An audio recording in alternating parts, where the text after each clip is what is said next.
ನಮಸ್ತೆ ವೀಕ್ಷಕರೇ, ಸಪ್ತಾಶ್ವ ಟಿವಿಗೆ ಸ್ವಾಗತ. ನಾನು ಶಮಿ ಶೆಟ್ಟಿ. ಮಧ್ಯಪ್ರಾಚ್ಯದಲ್ಲಿ ಉದ್ವಿಗ್ನ ಸ್ಥಿತಿ ತೀವ್ರಗೊಂಡಿರುವ ಸಂದರ್ಭದಲ್ಲಿ ಭಾರತದ ಪ್ರಧಾನಮಂತ್ರಿ ನರೇಂದ್ರ ಮೋದಿ ಅವರು ಇಸ್ರೇಲ್ ಪ್ರಧಾನಮಂತ್ರಿ ಬೆಂಜಮಿನ್ ನೆತಾನ್ಯಾಹು ಅವರೊಂದಿಗೆ ದೂರವಾಣಿ ಸಂಭಾಷಣೆ ನಡೆಸಿದ್ದಾರೆ.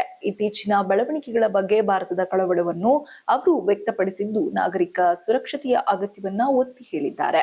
ಅಮೆರಿಕ ಇಸ್ರೇಲ್ ಜಂಟಿ ದಾಳಿಯಲ್ಲಿ ಇರಾನ್ನ ಸರ್ವೋಚ್ಚ ನಾಯಕ ಆಯತೊಲ್ಲಾ ಅಲಿ ಖಮೇನಿ ಸಾವನ್ನಪ್ಪಿದ ಬಳಿಕ ಮಧ್ಯಪ್ರಾಚ್ಯದಲ್ಲಿ ಉದ್ವಿಗ್ನತೆ ಗಂಭೀರ ಮಟ್ಟಕ್ಕೆ ಏರಿದೆ. ಇರಾನ್ ಪ್ರತೀಕಾರಾತ್ಮಕ ಕ್ರಮಗಳನ್ನು ಕೈಗೊಂಡು ಇಸ್ರೇಲ್, ಅಮೆರಿಕ ಹಾಗೂ ಗಲ್ಫ್ ರಾಷ್ಟ್ರಗಳ ಮೇಲೆ ದಾಳಿ ನಡೆಸುತ್ತಿದೆ ಎಂಬ ವರದಿಗಳು ಹೊರಬಿದ್ದಿದೆ.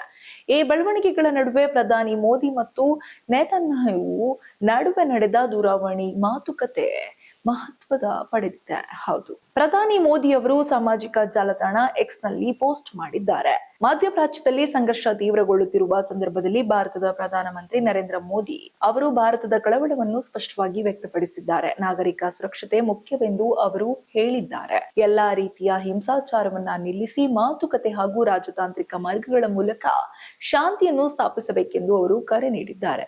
ಈ ಸಂಘರ್ಷದ ಪರಿಣಾಮವಾಗಿ ಒಬ್ಬ ಭಾರತೀಯ ಪ್ರಜೆ ಸಾವನ್ನಪ್ಪಿರುವುದು ಬಹಳ ನೋವು ಉಂಟು ಮಾಡಿದೆ. ಒಮಾನ್ ಕರಾವಳಿಯ ಸಮೀಪ ತೈಲ ಟ್ಯಾಂಕರ್ ನಲ್ಲಿ ಕೆಲಸ ಮಾಡುತ್ತಿದ್ದ ಭಾರತೀಯ ನಾಗರಿಕನ ಹಡಗಿಗೆ ಸ್ಫೋಟಕಗಳಿಂದ ತುಂಬಿದ ಮಾನವರಹಿತ ದೋಣಿ ಡಿಕ್ಕಿ ಹೊಡೆದ ಕಾರಣ ಈ ಪರಿಣಾಮವಾಗಿ ಅವರು ಮೃತಪಟ್ಟಿದ್ದಾರೆ. ಹಾಗಾಗಿ ಭಾರತೀಯ ನಾಗರಿಕ ಸುರಕ್ಷತೆಯನ್ನು ಖಚಿತಪಡಿಸಲು ಅಗತ್ಯ ಕ್ರಮಗಳನ್ನು ಕೈಗೊಳ್ಳಲಾಗುತ್ತಿದೆ ಎಂದು ಅಧಿಕಾರಿಗಳು ತಿಳಿಸಿದ್ದಾರೆ. ವಿದೇಶಾಂಗ ಸಚಿವಾಲಯವು ಸಂಬಂಧಪಟ್ಟ ದೇಶಗಳೊಂದಿಗೆ ಸಂಪರ್ಕ ಸಾಧಿಸಿ ಭಾರತೀಯ ಸಮುದಾಯದ ರಕ್ಷಣೆಗೆ ತುರ್ತು ಕ್ರಮಗಳನ್ನು ಕೈಗೊಳ್ಳುತ್ತಿದೆ. ಪ್ರಧಾನಿ ಮೋದಿ ಅವರ ಸಂದೇಶವು ಕೇವಲ ಭಾರತದ ಕಳವಳನ್ನೇ ಅಲ್ಲ, ಜಾಗತಿಕ ಶಾಂತಿಯ ಅಗತ್ಯವನ್ನು ಒತ್ತಿ ಹೇಳುತ್ತದೆ. ಯುದ್ಧದಿಂದ ನಾಗರಿಕರು ಬಲಿಯಾಗಬಹುದು, ಅಸಹ್ಯಕರ ಅದು. ಹೀಗಾಗಿ ಶಾಂತಿಯುತ ಪರಿಹಾರವೇ ಮುಂದಿನ ದಾರಿ ಎಂದು ಭಾರತವು ಸ್ಪಷ್ಟಪಡಿಸಿದೆ. ಇದಕ್ಕೆ ಪ್ರತಿಯಾಗಿ ಇಸ್ರೇಲ್ ಪ್ರಧಾನಿ ಬೆಂಜಮಿನ್ ನೆತಾನ್ಯಾಹು ಅವರು ಆತ್ಮೀಯ ಸ್ನೇಹಿತ ಪ್ರಧಾನಿ ನರೇಂದ್ರ ಮೋದಿ ಅವರೊಂದಿಗೆ ನಾನು ಮಾತನಾಡಿದ್ದೇನೆ. ಇಸ್ರೇಲ್ ಯಹೂದಿಗಳ ಜೊತೆ ನಿಂತಿದ್ದಕ್ಕಾಗಿ ಮತ್ತು ಭಾರತದ ಜನರ ಅಗಾಧ ಸ್ನೇಹಕ್ಕಾಗಿ ನಾನು ಅವರಿಗೆ ಧನ್ಯವಾದ ಹೇಳುತ್ತೇನೆ. ಅವರನ್ನು ತುಂಬು ಮೆಚ್ಚಲಾಗುತ್ತದೆ ಮತ್ತು ಪ್ರೀತಿಸಲಾಗುತ್ತದೆ. ತುಂಬು ಹೃದಯದಿಂದ ನಾನು ಧನ್ಯವಾದ ಹೇಳುತ್ತೇನೆ ಎಂದು ಹೇಳಿಕೊಂಡಿದ್ದಾರೆ. ಈ ಸಂಭಾಷಣೆಯ ಮೂಲಕ ಭಾರತವು ತನ್ನ ನಿಲುವನ್ನು ಸ್ಪಷ್ಟಪಡಿಸಿದೆ. ಶಾಂತಿಯುತ ಮಾತುಕತೆ ಮತ್ತು ರಾಜತಾಂತ್ರಿಕ ಪರಿಹಾರವೇ ಮುಂದಿನ ದಾರಿ ಎಂದು ಭಾರತ ಒತ್ತಿ ಹೇಳಿದೆ.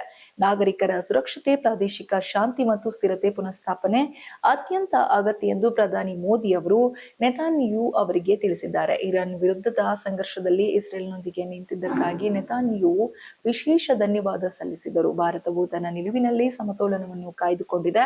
ಮಧ್ಯಪ್ರಾಚ್ಯದ ಈ ಬೆಳವಣಿಗೆಗಳು ಜಾಗತಿಕ ರಾಜಕೀಯದಲ್ಲಿ ದೊಡ್ಡ ತಿರುವು ತಂದಿದ್ದು, ಮುಂದಿನ ದಿನಗಳಲ್ಲಿ ಪರಿಸ್ಥಿತಿ ಹೇಗೆ ರೂಪುಗೊಳ್ಳುತ್ತದೆ ಎಂಬುದನ್ನು ನಾವು ಕೂಡ ಕಾದು ನೋಡಬೇಕಾಗಿದೆ. ಒಟ್ಟಾರೆ ಒಮಾನ್ ಕರಾವಳಿಯ ಈ ಘಟನೆ ಸಂಘರ್ಷದ ತೀವ್ರತೆಯನ್ನು ತೋರಿಸುವುದರ ಜೊತೆಗೆ ಸಾಮಾನ್ಯ ಜನರ ಜೀವಕ್ಕೆ ಎಷ್ಟು ದೊಡ್ಡ ಅಪಾಯ ಉಂಟಾಗಿದೆ ಎಂಬುದನ್ನು ನೆನಪಿಸುತ್ತದೆ. ಹೀಗಾಗಿ ಭಾರತವು ತನ್ನ ಧ್ವನಿಯನ್ನು ಶಾಂತಿಯ ಪರವಾಗಿ ಎತ್ತಿದೆ. ನಾಗರಿಕರ ಸುರಕ್ಷತೆ ಮತ್ತು ಮಾನವೀಯ ಮೌಲ್ಯಗಳನ್ನ ಕಾಪಾಡುವಂತೆ ವಿಶ್ವಕ್ಕೆ ಕರೆ ನೀಡಿದೆ. ಇದಾಗಿತ್ತು ಈ ಹೊತ್ತಿನ ವಿಶೇಷ. ಇನ್ನಷ್ಟು ಅಪ್ಡೇಟ್ಸ್ಗಾಗಿ ನೋಡ್ತಾ ಇರಿ ಸಪ್ತಾಶ್ವ ಟಿವಿ.